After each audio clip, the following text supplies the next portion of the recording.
বিরোধী দলে থেকেও বাংলাদেশের রাজনীতির ইতিহাসে সবচেয়ে বড় চমক, শ্রেষ্ঠ চমক নিয়ে আসছে জামাত ইসলামী। হ্যাঁ, জামাত ক্ষমতায় আসতে পারেনি, আল্লাহ হয়তো কবুল করেনি, দুর্বলতা ছিল, এর মধ্যেই কল্যাণ। কিন্তু জামাত এমন ভাবে ক্ষমতায় আসবে, জামাতের আমির হয়ে উঠবেন এরদোগান।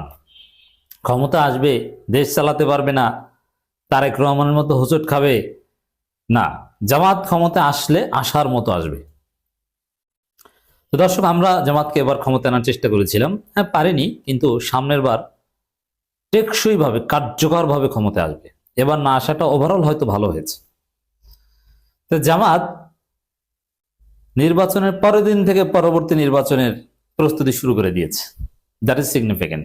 এবং নির্বাচনে সেকেন্ড হওয়ার পর জামাতের জনপ্রিয়তা বাড়া শুরু করছে, আমির জামাতের গ্রহণযোগ্যতা বাড়ছে, মানুষ ফিল করা শুরু করেছে যে জামাত শুড হ্যাভ কাম ইনটু পাওয়ার। কিন্তু সেটা হয়নি। এখন জামাত যেটা করছে দেখেন, জামাত ঘোষণা দিয়েছে আনঅফিসিয়ালি, অফিসিয়াল ঘোষণা আপনারা পাবেন, এনসিপি ঘোষণা দিয়েছে যে শ্যাডো ক্যাবিনেট গঠন করা হবে, ছায়া মন্ত্রিসভা গঠন করা হবে, শ্যাডো মিনিস্ট্রি। শ্যাডো ক্যাবিনেট কি, এটা দ্বারা কি হয়, এটা নিয়ে আলোচনা করব। দর্শক, শ্যাডো ক্যাবিনেট আপনি দেখবেন ওয়েস্টমিনস্টার স্টাইল ডেমোক্রেসিতে সাধারণত আছে, বিশেষ করে ব্রিটেনে আছে, এবং অস্ট্রেলিয়া কিংবা কানাডা আরো বেশ কিছু দেশে আছে। এই শ্যাডো ক্যাবিনেট রাজনীতির গতিধারা পাল্টে দেয়। এই শ্যাডো ক্যাবিনেট বিরোধী দলকে খুব সহজে জনগণের কাছে গ্রহণযোগ্য করে এবং ক্ষমতায় নিয়ে যায়। এমনকি এই শ্যাডো ক্যাবিনেটের ফলে সরকার মেয়াদ পূরণ করার আগেই বিরোধী দলের কাছে ক্ষমতা দিতে বাধ্য হয়, নির্বাচন দিয়ে বা নানানভাবে। সরকার ভুল ত্রুটি করতে পারে না। এক কথা যদি বলি, শ্যাডো ক্যাবিনেট তারেক জিয়া সরকারকে ঘাট ধরে সঠিক পথে রাখবে, উল্টো পাল্টা করলে দেশ চালাতেই পারবে না।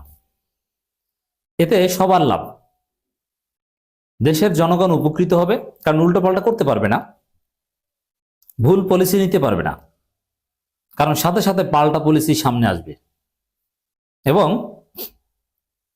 বিরোধী দলের উপর দমন পীড়ন করতে পারবে না, তাহলে দেশই চালাতে পারবে না। জামাত যে সিদ্ধান্ত নিয়েছে শ্যাডো ক্যাবিনেটের, যেটা শিশির মনির, আসিফ মাহমুদ, এই দুইজন ঘোষণা দিয়েছেন, এবং জামাত, আমি জেনে বলছি, অফিসিয়ালি এ বিষয়ে জানাবে শীঘ্রই। সরকার গঠন করার কিছুদিনের মধ্যেই জামাতের শ্যাডো ক্যাবিনেট এসে যাবে। তো এতে বাংলাদেশের সংসদ ইতিহাসের শ্রেষ্ঠ সংসদ হবে, বাংলাদেশের ইতিহাসে সংসদ হবে এক ব্যতিক্রমী সংসদ। এতদিনে সংসদে শুনতেন মমতাজের গান, গালাগালি, মুরুক্ষ হাজী সেলিমদের কথাবার্তা। এখন শুনবেন সেই ইউরোপ, আমেরিকা, ব্রিটেনে যেরকম সংসদ কার্যকর এবং সেখানে সত্যিকার অর্থে পলিসি প্রণয়ন করা হয়, বাংলাদেশে পলিসি টলিসি এগুলো সব করে আমলারা। সংসদে অনেকটা শো, নামকে হস্তে পাশ করিয়ান হয়। অধিকাংশ সংসদ সদস্য তার কাজ কি এটাই জানেন না, সে কিসের আইন প্রণয়ন করবেন। কিন্তু না, এবার সংসদ সদস্যরা পড়াশোনা করতে বাধ্য হবেন। সরকারি দলের মন্ত্রীরা মজা মাস্তি করবেন পারবেন না, অফিসিয়াল কাজ করে রাতে বই পুস্তক নিয়ে বসতে হবে, হিস্ট্রি জানতে হবে, আপনার ফিলোসফি জানতে হবে, নইলে আপনার মন্ত্রিত্ব টিকবে না, জয় বাংলা হয়ে যাবে। তো বাংলাদেশ সত্যিকার অর্থেই জামাতের এই সিদ্ধান্তের কারণেই ইউরোপ, আমেরিকার একটা, বিশেষ করে ব্রিটেনের একটা ফিলিংস আমরা হয়তো বা এই সংসদ থেকে পাবো। আর বিএনপির যে সন্ত্রাস আপনারা দেখতে পাচ্ছেন, ওটা বিএনপি সরকারকে ঘাট ধরে এই সন্ত্রাসের বিরুদ্ধে ব্যবস্থা নিতে বাধ্য করা হবে। যারা জামাত শিবিরের উপর হামলা করছেন, এই বিএনপি সরকারের মাধ্যমেই তাদেরকে সাইজ করা হবে। Just wait and see. সবার নাম, ঠিকানা সবকিছু কালেক্ট করা হয়েছে, ফোন নাম্বার, পালাতেও পারবে না। এই বিএনপি সরকার ব্যবস্থা নেবে তোমাদের বিরুদ্ধে। তো দর্শক, শ্যাডো ক্যাবিনেটটা কি? ছায়া মন্ত্রিসভা। এটা হচ্ছে যেমন বিএনপি সরকার তারেক রহমানের নেতৃত্বে একটা মন্ত্রিসভা গঠন করবে, মঙ্গলবারই আপনার ডিটেল জানতে পারবেন। এই মন্ত্রিসভা গঠন করার পর জামাত ইসলামী, এনসিপি প্রত্যেকটা মন্ত্রিসভার বিপরীতে একজন শ্যাডো মিনিস্ট্রি ঘোষণা করবে। বিএনপি যদি 40 জন বা 45 জন মন্ত্রী ঘোষণা করে, তার বিপরীতে 45 জন মন্ত্রী থাকবে জামাতের, এনসিপির। তাদের কাজ কি হবে? এবং এই মন্ত্রীরা, এরা কিন্তু আসলে সরকারি কোনো সুযোগ সুবিধা পাবে বিষয়টা এরকম নয়, তারা যে আলাদা গাড়ি টাড়ি প্রোটোকল পাবে মিনিস্ট্রি, এরকম নয়। তারা জাস্ট বিরোধী দলীয় এমপি।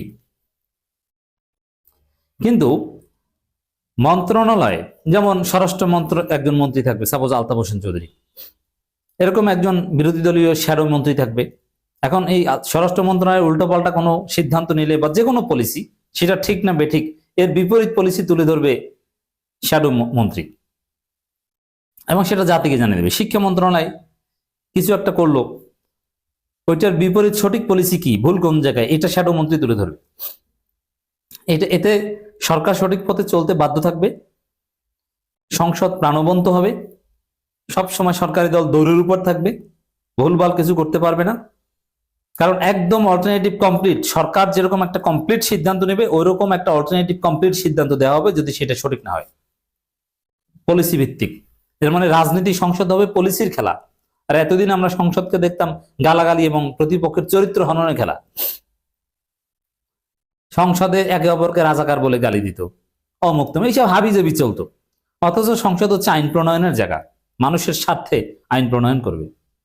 না, এখন এটা করতে হবে, এই শ্যাডো ক্যাবিনেট সেটা বাধ্য করবে, নইলে আপনার মন্ত্রিত্ব আপনি চালাতে পারবেন না, তো জনগণ আপনাকে ধৈর্য বলবে। একই সাথে এটা হচ্ছে রাষ্ট্রের জন্য উপকারিতা যেটা বললাম, আর শ্যাডো ক্যাবিনেটের পর উপকারিতা বিরোধী দলের জন্য। কারণ এই যে অনেক প্রশ্ন যে জামাত কি ক্ষমতায় গেলে দেশ চালাতে পারবে, তাদের পলিসিটা কি আসলে,